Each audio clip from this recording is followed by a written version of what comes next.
നിൽക്കുന്നത് ഹറമിന്റെ പരിസരത്ത് നിന്ന് പ്രവാചകൻ സല്ലല്ലാഹു അലൈഹി വസല്ലം പല ഘട്ടങ്ങളിലായിട്ട് നടക്കുന്ന ഒരു തോട്ടത്തിലാണ്. ഈ തോട്ടത്തിന്റെ പരിസരത്ത് ചരിത്രങ്ങൾ ഒരുപാടുള്ള പ്രദേശമാണ്. ആദ്യം നമ്മൾ ഈ പള്ളിയെ കുറിച്ച് പറയുകയാണെങ്കിൽ മസ്ജിദുൽ റായ എന്നാണ് ഇതിന്റെ പേര്. മക്കം ഫത്ഹിന് വേണ്ടി പ്രവാചകൻ കടന്നു വന്നപ്പോ അത് റമദാൻ 20-നാണെന്നാണ് തോന്നുന്നത്. ആരൊക്കെയോ എതിർക്കാനുണ്ടാവുമെന്ന പ്രതീക്ഷയിൽ വിജയത്തിന്റെ കൊടി നാട്ടാൻ പറഞ്ഞു. കൊടി നാട്ടിയിട്ട് ഇവിടുന്ന് പ്രഖ്യാപിക്കുകയാണ്, ആരെങ്കിലും മക്ക ഞങ്ങൾ ഇതാ കൈയടക്കാൻ വന്നിരിക്കുകയാണ്, വിജയിക്കാൻ വന്നിരിക്കുകയാണ്, ആർക്കെങ്കിലും ഏറ്റുമുട്ടണമെങ്കിൽ അങ്ങനെ ആവാം, അല്ലെങ്കിൽ മാറിത്തരാം. അങ്ങനെ മക്കയിലെ മുശ്രിക്കുകളായ ആളുകളൊക്കെ മാറിയിട്ട് അവരെ ബന്ധസ്ഥരാക്കി അവരോട് ചോദിക്കുകയാണ് അള്ളാഹുവിന്റെ റസൂല്, എന്നെ കുറിച്ച് നിങ്ങളുടെ അഭിപ്രായം എന്താണ്? അപ്പൊ അവര് പറഞ്ഞു, നീ മാന്യനാണ്, മാന്യന്റെ മകനാണ്, ഞങ്ങൾ മാന്യത മാത്രമാണ് നിങ്ങളിൽ നിന്ന് പ്രതീക്ഷിക്കുന്നത്. അപ്പൊ റസൂലുള്ളാഹി സ്വല്ലല്ലാഹു അലൈഹി വസല്ലം തങ്ങൾ പറഞ്ഞു, അൻതും മുത്തലഖാ, നിങ്ങളൊക്കെ സ്വതന്ത്രരാണ്, നിങ്ങൾക്ക് സ്വതന്ത്രമായിട്ട് ജീവിക്കാം എന്ന് പറഞ്ഞ് വിജയക്കൊടി നാട്ടിയ, റായ എന്ന് പറഞ്ഞ കൊടി എന്നാണ് അർത്ഥം, വിജയക്കൊടി നാട്ടിയ പ്രദേശമാണ് ഈ മസ്ജിദ് റായ എന്ന് പറഞ്ഞ് പിന്നീട് ഒരു കാലത്ത് പള്ളി സ്ഥാപിച്ചത്. വേറെ ഒരു പ്രത്യേകത പതിവില്ല. ഞാൻ പിന്നീട് ഇടതു ഭാഗത്ത് പറഞ്ഞ ഒരു മസ്ജിദ് ഷജറ എന്നാണ് അതിന്റെ പേര്. ഷജറ എന്ന് പറഞ്ഞാൽ മരം എന്നാണ് അർത്ഥം.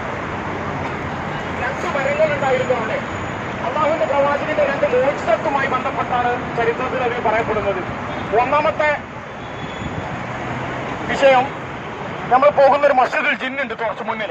അവിടെ നിന്നിട്ട് റസൂലുള്ളാഹിനോട് ഒരു ജൂതൻ വന്നിട്ട് ചോദിക്കുകയാണ്, നീ പ്രവാചകനാണ് എന്നതിന് എന്താ തെളിവ്? അപ്പൊ റസൂലുള്ളാഹി അവിടുന്ന് നോക്കുമ്പോൾ 2 മരം നിൽക്കുന്നുണ്ട് ഇവിടെ. അത് മാടി വിളിച്ചു. ആ മരങ്ങൾ രണ്ടും വന്ന് റസൂലുള്ളാഹിനോട് സലാം പറഞ്ഞു, അതേ സ്ഥലത്തേക്ക് തിരിച്ചുപോയി എന്നാണ്. രണ്ടാമത്തെ റിപ്പോർട്ട്, പ്രവാചകൻ ഈ പരിസരത്ത് പ്രാഥമിക കർമ്മത്തിന് വേണ്ടി നോക്കുമ്പോൾ എവിടെ ഒരു മര കാണുന്നില്ല. അപ്പൊ 2 മരങ്ങൾ ഉണ്ടായിരുന്നു അവിടെ.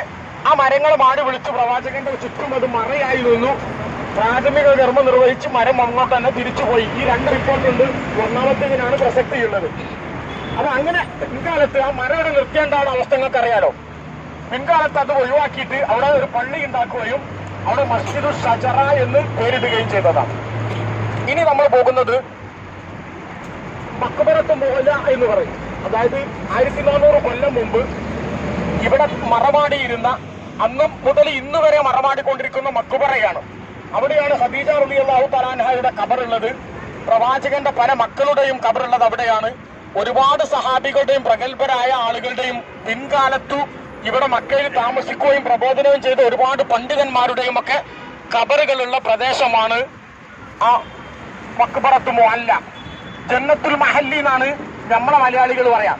ഇത് ജന്നത്തു മഹല്ലി പോയിനോന്നാ ചോദിക്കുക. അപ്പൊ രണ്ടും കൂടി കൺഫ്യൂഷൻ ആകണ്ടെന്നുള്ള ആൾക്കാർ പറയുന്നത്. നമുക്കവിടെ പോയിട്ട് സാധാരണ ഒരു ഖബർസ്ഥാനിൽ പോകുന്നത് പോലെ സലാം പറയാനല്ലാതെ മറ്റു പണികളൊന്നുമില്ല. പ്രത്യേകിച്ച് സ്ത്രീകൾക്ക് അതിന്റെ ഉള്ളിലേക്ക് പ്രവേശനം, പുറത്ത് നിൽക്കുള്ളൂ.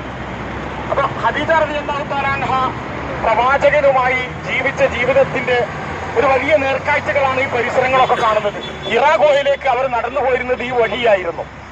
പ്രവാചകൻ സല്ലല്ലാഹു അലൈഹി വസല്ലം തങ്ങൾ ഖദീജ റളിയല്ലാഹു അൻഹയെ വിവാഹം കഴിക്കുന്ന സമയത്ത്, ഇന്ന് സമൂഹത്തിൽ നമുക്കറിയാം പ്രവാചകനെ കുറിച്ച് ഒരുപാട് തെറ്റായ ധാരണകൾ പ്രചരിക്കുന്നുണ്ട്.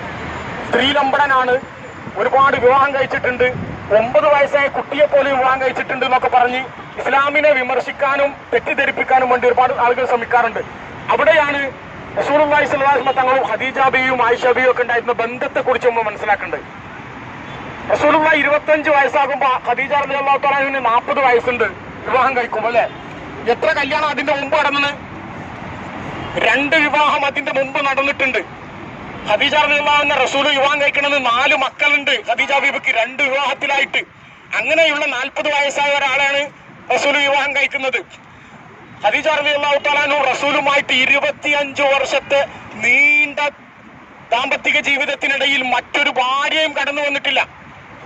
ആയിഷ റളിയല്ലാഹു അൻഹ പറയാറുണ്ടായിരുന്നു, മരിച്ചുപോയ, ഞാൻ കണ്ടിട്ടില്ലാത്ത മരിച്ചുപോയ ഖദീജയെ കുറിച്ചാണ് റസൂലുള്ളാഹി സ്വല്ലല്ലാഹു അലൈഹി വസല്ലം തങ്ങൾക്ക് എപ്പോഴും പറയാനുള്ളത്. ഞങ്ങളൊന്നും ഭാര്യമാരല്ലേ എന്ന് ചോദിക്കാറുണ്ടായിരുന്നു. അതിനു മാത്രം അഭേദ്യമായ ബന്ധമായിരുന്നു ഖദീജയും റസൂലുള്ളാഹി സ്വല്ലല്ലാഹു അലൈഹി വസല്ലം തങ്ങളുണ്ടായിരുന്നത്.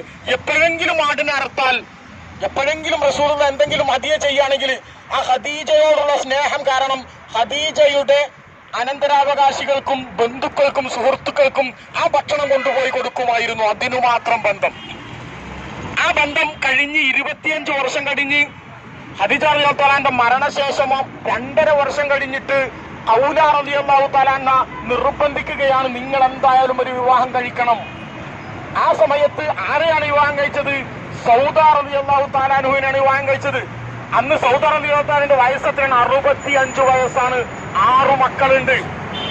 ആരാണ് സൗദ റളിയല്ലാഹു തആല? നമ്മൾ ഈ പരിസരത്ത് വന്നപ്പോ നമ്മൾ കണ്ട ഒരു അത്ഭുതമുണ്ട്. ഏറ്റവും സുന്ദരികളായ പെണ്ണുങ്ങളെ നമ്മൾ കണ്ടു. ഏറ്റവും വിരൂപികളായ, നമ്മളെക്കാൾ ഏറ്റവും കറുത്ത കരിമുട്ടി പോലത്തെ പെണ്ണുങ്ങളെയും നമ്മൾ കണ്ടു. ആണുങ്ങളെയും അങ്ങനെ തന്നെ. അതിലേറ്റവും കറുത്ത ഇന്ന് നമ്മൾ കാണുന്ന ഈ വർഗത്തിൽപ്പെട്ട ആളായിരുന്നു ആര്? സൗദ റളിയല്ലാഹു തആല. 65 വയസ്സായ അത്ര കറുപ്പുള്ള 6 മക്കളുള്ള ആളെയാണ് രണ്ടാമത് അല്ലാഹുവിന്റെ റസൂൽ വിവാഹം കഴിച്ചത്. പിന്നീട് ഓരോരുത്തരെയും അള്ളാഹുവിന്റെ നിർദ്ദേശപ്രകാരം ഒരു സംരക്ഷണം എന്നുള്ള നിലയ്ക്ക് ഏറ്റെടുക്കുകയായിരുന്നു ചെയ്തിരുന്നത്. അതിനപ്പുറം പിന്നെ ഒരു നടന്നത് ആയിഷ റളിയല്ലാഹുവിന്റെ വിവാഹമാണ്. നമ്മളെന്തിനാ ഈ സമയത്ത് ഇത് പറയുന്നത് വെച്ചാല്, ഖദീജ റളിയല്ലാഹുവിന്റെ ഖബർ കണ്ടു, അത് മനസ്സിലാക്കി പോകുമ്പോൾ അവരും പ്രവാചകനുമായിട്ടുള്ള ബന്ധവും, അതിന്റെ ശേഷം പ്രവാചകൻ എത്ര വിവാഹം കഴിച്ചു എന്നൊക്കെ പറയുമ്പോഴും നമ്മൾക്കെങ്കിലും ബോധ്യം വേണം, അള്ളാഹുവിന്റെ പ്രവാചകൻ അതൊക്കെ ചെയ്തത് അള്ളാന്റെ നിർദ്ദേശപ്രകാരമാണ്. 9 വയസ്സായ ആയിഷ റളിയല്ലാഹു തആല റസൂൽ വിവാഹം കഴിച്ചു എന്ന് ഈ 2024 നമ്മൾ ചിന്തിക്കുമ്പോ നമുക്കൊരു വലിയ അത്ഭുതമായിട്ട് തോന്നും, അല്ലെങ്കിൽ വലിയ മോശമായിട്ട് തോന്നും. പക്ഷെ ആ കാലഘട്ടങ്ങളിൽ അങ്ങനെ ഒരു മോശമല്ല. ആയിഷ ബീവിനെ റസൂലുള്ള വിവാഹം അന്വേഷിക്കുന്നതിന്റെ മുമ്പ് മറ്റൊരാൾ വിവാഹം അന്വേഷിച്ചിരുന്നു. അബൂബക്കർ റളിയല്ലാഹു വല്ലാത്ത വിഷമത്തിലായിരുന്നു. എങ്ങനെയെങ്കിലും ആദ്യം അന്വേഷിച്ച വിവാഹം ഒന്ന് ഒഴിഞ്ഞു കിട്ടിയെങ്കിൽ പ്രവാചകന് വിവാഹം കഴിച്ചു കൊടുക്കാമായിരുന്നു എന്ന ആശങ്കയിലായിരുന്നു അബൂബക്കർ റളിയല്ലാഹു ഉണ്ടായിരുന്നത്. അങ്ങനെ ആദ്യത്തത് ഒഴിവായതിന്റെ ശേഷം